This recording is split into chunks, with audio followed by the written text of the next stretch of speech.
Are you struggling with Praxis Elementary Education Teaching Reading Subtest 7002 Written Expression? Then this video is the video for you. My name is Tom and I'm a test prep expert here at study.com and a certified teacher, and I will walk you through some of the problems you may see on the test. In this specific test prep video, I'm going to go over problems including the recursive process when teaching writing, integrating reading and writing, understanding grammar and mechanics, and the relationship between decoding and encoding.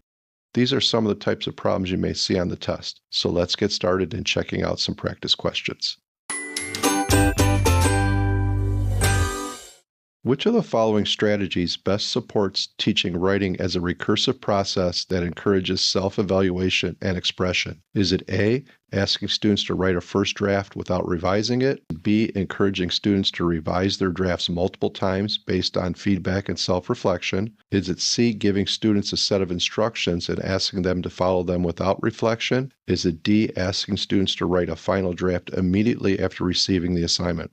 All right, so the keywords in the question are recursive process and self-evaluation. So when we talk about recursive, we're talking about repeating something over and over again. So that's going to eliminate choice A, asking students to write a first draft without revising it. So I'm going to eliminate that choice. Choice C, giving students a set of instructions and asking them to follow them without reflection. Well, that's going to eliminate the self-evaluation part. So that is just a teacher telling the student what to do and not having the student do any self-evaluation. So I'm going to eliminate choice C. Choice D, asking students to write a final draft immediately after receiving the assignment. So we see the word immediately here. So we're not taking part in a recursive process of repeating the process and doing self-evaluation. So the correct answer here would be B, encouraging students to revise their drafts multiple times based on feedback and self-reflection.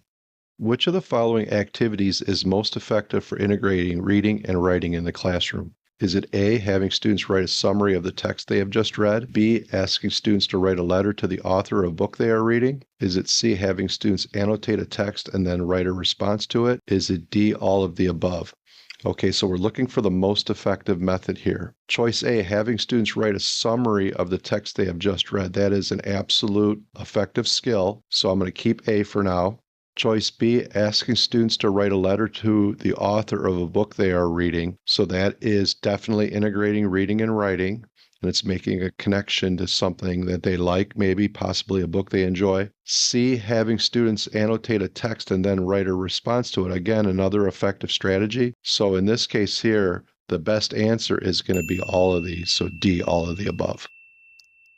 Which of the following best demonstrates an understanding of grammar and mechanics in the context of teaching writing?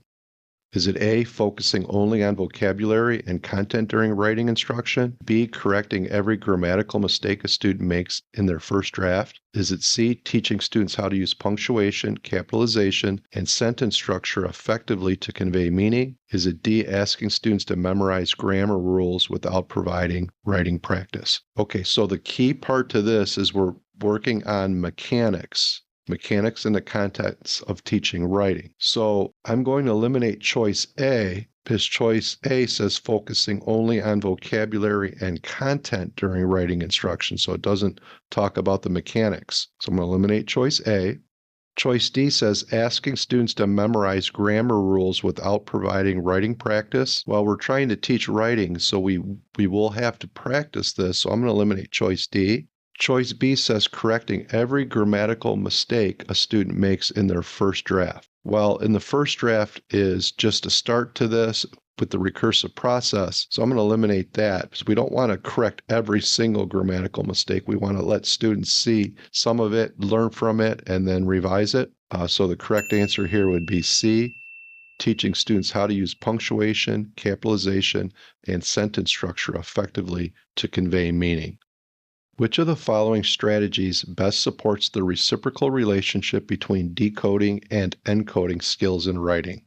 A, encouraging students to use spelling rules while simultaneously practicing decoding through reading. B, teaching students to spell words without understanding the individual sounds. C, focusing only on reading comprehension and ignoring spelling instruction. Or D, asking students to write words from memory without any assistance or practice. All right, so what is decoding and encoding? So decoding would be reading and encoding would be writing, or in this case here, it could be spelling, so writing it out. So we want to look for an answer that incorporates both. So if I look at choice B, it says teaching students to spell words without understanding the individual sounds. I'm going to eliminate that because we are encoding spelling, but we're not decoding and reading by understanding the individual sounds.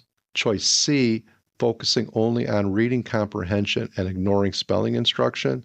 So now this one focuses only on decoding and does not do anything with encoding, so I'm going to eliminate that choice.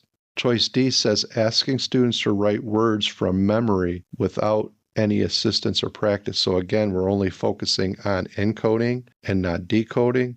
So the best answer here is choice A, where we are encouraging students to use spelling rules while simultaneously practicing decoding through reading.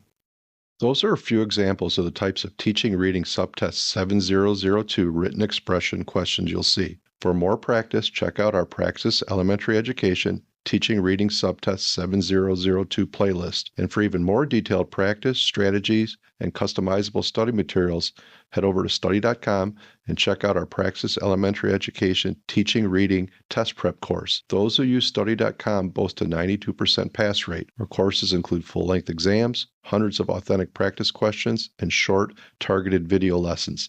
Like this video and subscribe to this channel to get all the latest practice test updates. And please leave your questions and success stories in the comments. We'd love to hear from you. Thanks for watching and happy studying.